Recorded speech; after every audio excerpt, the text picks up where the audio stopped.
ಒಬ್ಬ ವ್ಯಕ್ತಿಯು ಒಂದು ಕಲ್ಪನೆಗಾಗಿ ಸಾಯಬಹುದು, ಆದರೆ ಆ ಕಲ್ಪನೆಯು ಅವನ ಮರಣದ ನಂತರ 1000 ಜೀವನದಲ್ಲಿ ಅವತರಿಸುತ್ತದೆ. ಇತಿಹಾಸದಲ್ಲಿ ಯಾವುದೇ ನಿಜವಾದ ಬದಲಾವಣೆಯನ್ನು ಚರ್ಚೆಗಳಿಂದ ಸಾಧಿಸಲಾಗಿಲ್ಲ.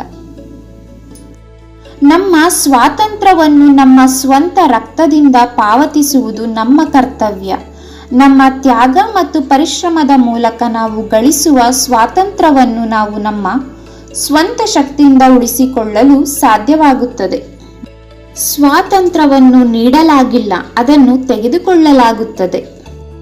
ನನಗೆ ರಕ್ತ ನೀಡಿ ಮತ್ತು ನಾನು ನಿಮಗೆ ಸ್ವಾತಂತ್ರ್ಯವನ್ನು ನೀಡುತ್ತೇನೆ. ರಾಷ್ಟ್ರೀಯತೆಯು ಮಾನವ ಜನಾಂಗದ ಅತ್ಯುನ್ನತ ಆದರ್ಶಗಳಾದ ಸತ್ಯಂ, ಶಿವಂ, ಸುಂದರಂಗಳಿಂದ ಪ್ರೇರಿತವಾಗಿದೆ. ಭಾರತದಲ್ಲಿ ರಾಷ್ಟ್ರೀಯತೆಯು ಶತಮಾನಗಳಿಂದ ನಮ್ಮ ಜನರಲ್ಲಿ ಸುಪ್ತವಾಗಿದ್ದ ಸೃಜನಶೀಲ ಸಾಮರ್ಥ್ಯಗಳನ್ನು ಹುಟ್ಟುಹಾಕಿದೆ. ತಮ್ಮ ರಾಷ್ಟ್ರಕ್ಕೆ ಯಾವಾಗಲೂ ನಿಷ್ಠರಾಗಿ ಉಳಿಯುವ ಸೈನಿಕರು ತಮ್ಮ ಪ್ರಾಣವನ್ನು ತ್ಯಾಗ ಮಾಡಲು ಯಾವಾಗಲೂ ಸಿದ್ಧರಿರುತ್ತಾರೆ. ಅವರು ಅಜೇಯರು. ಘೋರ ಅಪರಾಧವೆಂದರೆ ಅನ್ಯಾಯ ಮತ್ತು ತಪ್ಪಿನ ಜೊತೆ ರಾಜಿ ಮಾಡಿಕೊಳ್ಳುವುದು ಎಂಬುದನ್ನು ಮರೆಯಬೇಡಿ. ಶಾಶ್ವತ ಕಾನೂನನ್ನು ನೆನಪಿಡಿ. ನೀವು ಪಡೆಯಲು ಬಯಸಿದರೆ ನೀವು ನೀಡಬೇಕು. ರಾಜಕೀಯ ಚೌಕಾಸಿಯ ರಹಸ್ಯವೆಂದರೆ ನೀವು ನಿಜವಾಗಿ ಇರುವುದಕ್ಕಿಂತ ಹೆಚ್ಚು ಬಲಶಾಲಿಯಾಗಿ ಕಾಣುವುದು. ಭಾರತವು ರಕ್ತವನ್ನು ರಕ್ತಕ್ಕೆ ಕರೆಯುತ್ತಿದೆ. ಎದ್ದೇಳು, ನಮಗೆ ಕಳೆದುಕೊಳ್ಳಲು ಸಮಯವಿಲ್ಲ. ನಿಮ್ಮ ತೋಳುಗಳನ್ನು ತೆಗೆದುಕೊಳ್ಳಿ. ನಾವು ಶತ್ರುಗಳ ಶ್ರೇಣಿಯ ಮೂಲಕ ನಮ್ಮ ದಾರಿಯನ್ನು ಕೆತ್ತುತ್ತೇವೆ. ಅಥವಾ ದೇವರು ಬಯಸಿದಲ್ಲಿ ನಾವು ಹುತಾತ್ಮರ ಮರಣವನ್ನು ಸಾಯುತ್ತೇವೆ ಮತ್ತು ನಮ್ಮ ಕೊನೆಯ ನಿದ್ರೆಯಲ್ಲಿ ನಾವು ನಮ್ಮ ಸೈನ್ಯವನ್ನು ದೆಹಲಿಗೆ ತರುವ ರಸ್ತೆಯನ್ನು ಚುಂಬಿಸುತ್ತೇವೆ.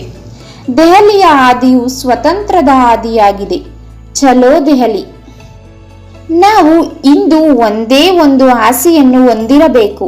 ಭಾರತವು ಬದುಕಲು ಸಾಯುವ ಬಯಕೆ, ಹುತಾತ್ಮರ ಸಾವನ್ನು ಎದುರಿಸುವ ಬಯಕೆ. ಇದರಿಂದ ಸ್ವತಂತ್ರದ ಹಾದಿಯನ್ನು ಹುತಾತ್ಮರ ರಕ್ತದಿಂದ ಸುಗಮಗೊಳಿಸಬಹುದು. ನಮ್ಮ ದುರ್ಬಲ ತಿಳುವಳಿಕೆ ಸಂಪೂರ್ಣವಾಗಿ ಸಂಗ್ರಹಿಸಲು ತುಂಬಾ ದೊಡ್ಡದಾಗಿದೆ. ಅದೇನೇ ಇದ್ದರೂ ನಾವು ನಮ್ಮ ಜೀವನವನ್ನು ಗರಿಷ್ಠ ಸತ್ಯವನ್ನು ಒಳಗೊಂಡಿರುವ ಸಿದ್ಧಾಂತದ ಮೇಲೆ ನಿರ್ಮಿಸಬೇಕಾಗಿದೆ. ನಾವು ನಿಶ್ಚಲವಾಗಿ ಕುಳಿತುಕೊಳ್ಳಲು ಸಾಧ್ಯವಿಲ್ಲ, ಏಕೆಂದರೆ ನಮಗೆ ಸಂಪೂರ್ಣ ಸತ್ಯವನ್ನು ತಿಳಿಯಲು ಸಾಧ್ಯವಿಲ್ಲ ಅಥವಾ ಇಲ್ಲ. ಒಡನಾಡಿಗಳು, ನೀವು ಸ್ವಯಂ ಪ್ರೇರಣೆಯಿಂದ ಮಾನವನ ಮನಸ್ಸು ಗ್ರಹಿಸಬಹುದಾದ ಉದಾತ್ತವಾದ ಧ್ಯೇಯವನ್ನು ಒಪ್ಪಿಕೊಂಡಿದ್ದೀರಿ. ಅಂತಹ ಧ್ಯೇಯವನ್ನು ಪೂರೈಸಲು ಯಾವುದೇ ತ್ಯಾಗವು ತುಂಬಾ ದೊಡ್ಡದಲ್ಲ.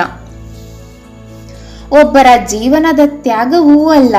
ನೀವು ಇಂದು ಭಾರತದ ರಾಷ್ಟ್ರೀಯ ಗೌರವದ ಪಾಲಕರು ಮತ್ತು ಭಾರತದ ಭರವಸೆಗಳು ಮತ್ತು ಆಕಾಂಕ್ಷೆಗಳ ಸಾಕಾರವಾಗಿದ್ದೀರಿ. ಆದ್ದರಿಂದ ನಿಮ್ಮ ದೇಶವಾಸಿಗಳು ನಿಮ್ಮನ್ನು ಆಶೀರ್ವಾದಿಸುವಂತೆ ಮತ್ತು ಸಂತತಿಯು ನಿಮ್ಮ ಬಗ್ಗೆ ಹೆಮ್ಮೆ ಪಡುವಂತೆ ನಿಮ್ಮನ್ನು ನೀವು ನಡೆಸಿಕೊಳ್ಳಿ. ದುರ್ಬಲಗೊಳಿಸಿದ ರಾಷ್ಟ್ರೀಯತೆ ಮತ್ತು ಪರಿಪೂರ್ಣ ನ್ಯಾಯ ಮತ್ತು ನಿಷ್ಪಕ್ಷಪಾತದ ಆಧಾರದ ಮೇಲೆ ಮಾತ್ರ ಭಾರತೀಯ ವಿಮೋಚನೆಯ ಸೇನೆಯನ್ನು ನಿರ್ಮಿಸಬಹುದು.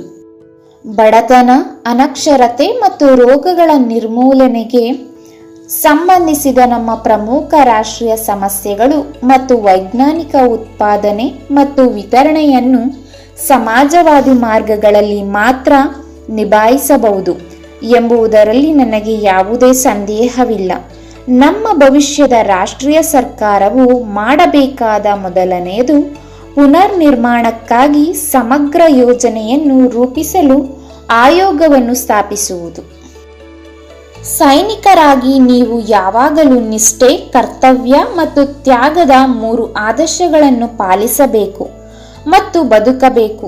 ನಮ್ಮ ದೇಶಕ್ಕೆ ಯಾವಾಗಲೂ ನಿಷ್ಠರಾಗಿ ಉಳಿಯುವ, ತಮ್ಮ ಪ್ರಾಣವನ್ನು ತ್ಯಾಗ ಮಾಡಲು ಯಾವಾಗಲೂ ಸಿದ್ಧರಾಗಿರುವ ಸೈನಿಕರು ಅಜೇಯರು. ನೀವು ಸಹ ಅಜೇಯರಾಗಲು ಬಯಸಿದರೆ ಈ 3 ಆದರ್ಶಗಳನ್ನು ನಿಮ್ಮ ಹೃದಯದ ಅಂತರಂಗದಲ್ಲಿ ಕೆತ್ತಿಸಿ.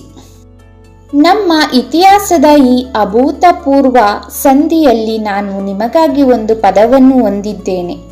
ನಮ್ಮ ತಾತ್ಕಾಲಿಕ ಸೋಲಿನಿಂದ ನಿರಾಶೆಗೊಳ್ಳಬೇಡಿ. ಹರ್ಷಚಿತ್ತದಿಂದ ಮತ್ತು ಆಶಾವಾದಿಯಾಗಿರಿ.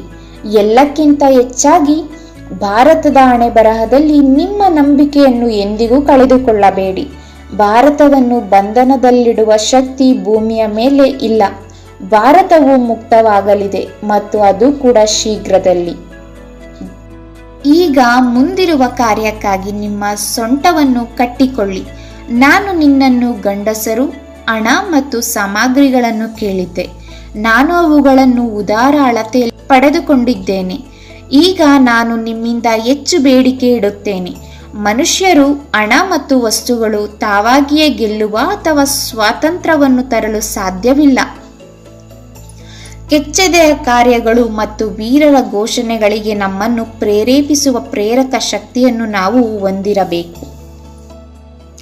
ನೀವು ನಿರ್ವಹಿಸಲು 2 ಪಟ್ಟು ಕಾರ್ಯವನ್ನು ಹೊಂದಿರುವಿರಿ ಎಂಬುದನ್ನು ನಾನು ನಿಮಗೆ ನೆನಪಿಸುತ್ತೇನೆ. ಶಸ್ತ್ರಾಸ್ತ್ರಗಳ ಬಲದಿಂದ ಮತ್ತು ನಿಮ್ಮ ರಕ್ತದ ವೆಚ್ಚದಲ್ಲಿ ನೀವು ಸ್ವಾತಂತ್ರ್ಯವನ್ನು ಗೆಲ್ಲಬೇಕು. ನಂತರ ಭಾರತವು ಸ್ವತಂತ್ರವಾದಾಗ ನೀವು ಮುಕ್ತ ಭಾರತದ ಶಾಶ್ವತ ಸೈನ್ಯವನ್ನು ಸಂಘಟಿಸಬೇಕು. ಅವರ ಕಾರ್ಯವು ನಮ್ಮ ಸ್ವಾತಂತ್ರ್ಯವನ್ನು ಸರ್ವಕಾಲಿಕವಾಗಿ ಸಂರಕ್ಷಿಸುತ್ತದೆ. ನಮ್ಮ ಇತಿಹಾಸದಲ್ಲಿ ಎಂದಿಗೂ ನಮ್ಮ ಸ್ವಾತಂತ್ರ್ಯವನ್ನು ಕಳೆದುಕೊಳ್ಳದಂತಹ ಅಚಲವಾದ ಅಡಿಪಾಯದ ಮೇಲೆ ನಾವು ನಮ್ಮ ರಾಷ್ಟ್ರೀಯ ರಕ್ಷಣೆಯನ್ನು ನಿರ್ಮಿಸಬೇಕು.